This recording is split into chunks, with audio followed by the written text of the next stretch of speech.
Why is it so difficult to stay motivated when you're learning a different language?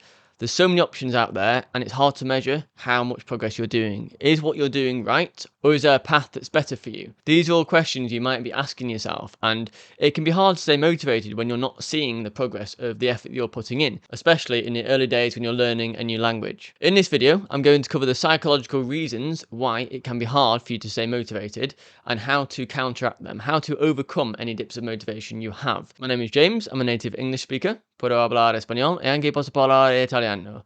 I help people reach a conversational level in a different language. For the first section, there's simply too much choice. There's so many podcasts, music, there's apps. Like, which language app do you download? What podcast should I listen to? What radio station?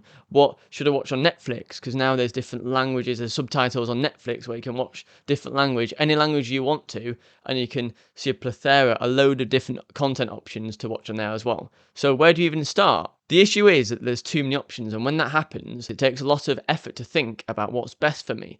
And naturally, you want the most efficient way of learning the language in the least time and effort possible. So your options, what you're looking for, is the best option for you to achieve your goal in as least time possible and least effort. However, you don't know which one works for you until you start it. And with so many options, you're thinking to yourself, am I best downloading Duolingo and having a really high daily streak on that? Or should I download Memrise? Which one's best for me? I don't know, but everyone's different, so there's not one way that's better. Some people have learned a language just by watching TV series and movies. For others, that's too boring and they don't know whether to use subtitles or not. So the amount of choices that we have and the options presents itself with a whole new series of problems. So one question would be, given that there's so many different options and choices available for people to learn a different language, why isn't everybody fluent? Why can't everyone have a conversation in every single language, given that you can just go on Netflix and watch series and do grammatical exercises that are available free on Google and ChatGPT? So that's the issue here. We have too much content. So what's the solution to this first point? Well, with too much content, you have to decide, you have to test out a little bit first of all. You won't see results straight away. You're not looking for results at this point. What you're looking for is how it feels to do it. So if you enjoy it, that's perfect, because it has to be sustainable, not just for today or tomorrow or for the weekend, but for the next few weeks and months. You have to keep on doing it. So you have to enjoy it quite a bit, because if you don't enjoy it, and after 4 weeks or 5 weeks or 6 weeks, you're not seeing progress, and you're going to think, well, I could watch another TV series in Spanish, but I've not seen any progress. So it's a bit of effort to do it. I'd rather just watch an English series if you're English. So that's what happens. You decide not to do it. So the solution is find what you're interested in. So if you find a movie or something in Italian or Spanish or whatever your target language is, make sure you enjoy it. If you're downloading Duolingo and you're enjoying doing a daily streak and it makes you feel like you're sticking to your plan, then perfect, keep to that. But then you might want to add other bits to it as well.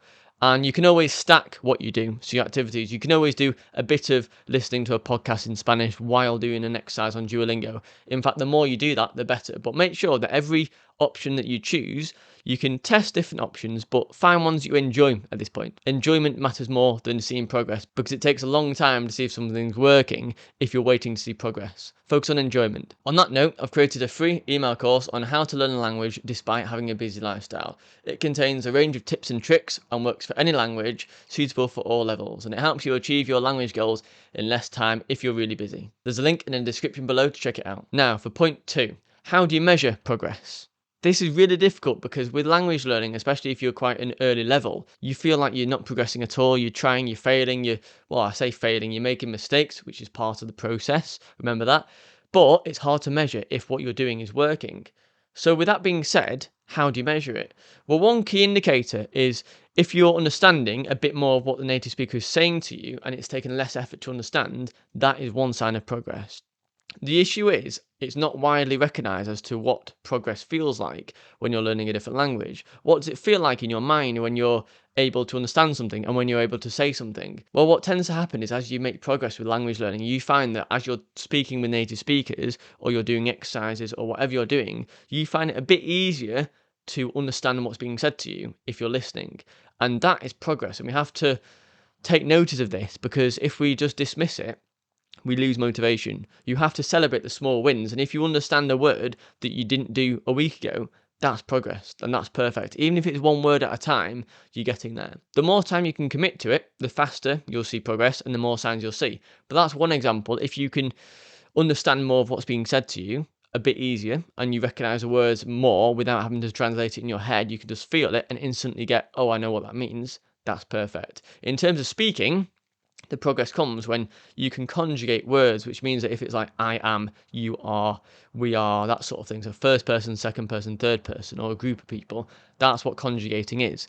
And quite often when you're beginning, it's hard to find the right ending for a certain word, or it's hard to find the right way of saying it based on if it's for you or to someone else. And the more you practice this, you'll notice that you can do it without having to think. That is progress as well.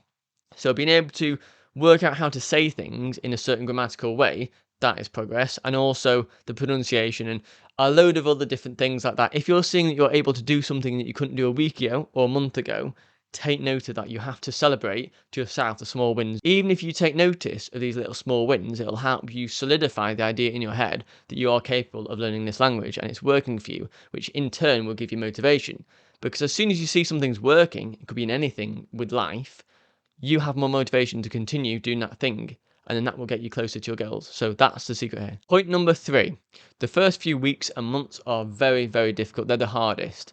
But if you can get past this, you're onto a winner. It requires a certain amount of exposure and repeat practice of the language to gain past a certain point. But the curve at which you learn initially is very, very flat and then it goes quite exponentially like that. So initially you're like not seeing any progress. You're seeing nothing happening. You're putting all this effort in for a few weeks or months and you're like, well, what's happening? I should be able to get better now. But what happens is that progress is delayed until a certain point in the future, maybe a few months. It depends on how much you're studying, what method you're studying, if you're living in the country where it's spoken, many different factors. However, after a certain time period, it might be 3 months or 6 months, you'll notice that you can quite easily, more easily understand people when they're speaking to you. You can also get your point across. And at that point, if you're still grammatically incorrect, but you can converse and have a broken conversation with a native speaker, then you can do that more. You can do that more. And then that's why it's exponential, your progress from that point onwards, because you can converse, which you couldn't beforehand. You had to rely on exercises on your language app or writing down things before. You couldn't have a conversation. And if that's your goal, to have a conversation in your target language, then by doing that, you are able to dramatically speed up the progress by 10-fold, 20-fold, because you're doing it and you're focusing on that. So what I'm saying is that the first stages of language learning are very difficult. We have to accept that. However, if you're doing activities that you enjoy, you're able to enjoy the process long enough to get to that 2 or 3 months period, then that's absolutely perfect. That's what you're looking for. So they're the main points I wanted to cover today. It's a weird thing because having so much content and too many options presents a problem in itself. Which one is best for me? And everyone's unique, so we all have our own different learning styles, and everyone's at a different stage in a language learning journey, and we want to be efficient. We don't want to waste our time doing something that we don't think will make us progress. That's what limits us, because in our mind, we don't know enough information to make that decision, so it's not made. And then what happens instead is you just don't do anything because you don't know what you're supposed to do. So you might relate to that when you just don't do anything because you have to make a decision to take action, but you don't have enough information as to what works and what doesn't, so you take no action. So that could be something that you relate to when watching this video. If it does, feel free to leave a comment below as to what it is that you find causes you to lack motivation, and maybe there's someone else who could help you as well. So that's it for today. I hope you enjoyed watching it. Feel free to subscribe if you like this kind of content, and if you like this video, give it a like. Thanks. See you later.